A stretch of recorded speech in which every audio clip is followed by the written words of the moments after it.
vai šajā situācijā man jājūt kauns par to, piemēram, jūs kaut ko nezinājāt.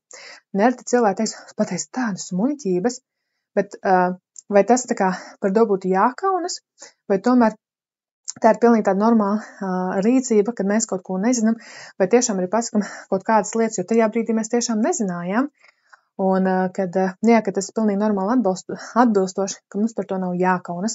Šis ir kaut kas, kam tiešām ļoti jāpasako līdzi, jo pieaugušie bieži izjūt kaunu tur, kur vispārībā kaunam nav jābūt. Līdz ar to, protams, kad ir kauns, tas paralizē, un savukārt uzvedība nebūs tas, ko mēs sagaidām, ka bērns gribēs mainīt rīcību vai kaut kādā veidā uzlabot situāciju.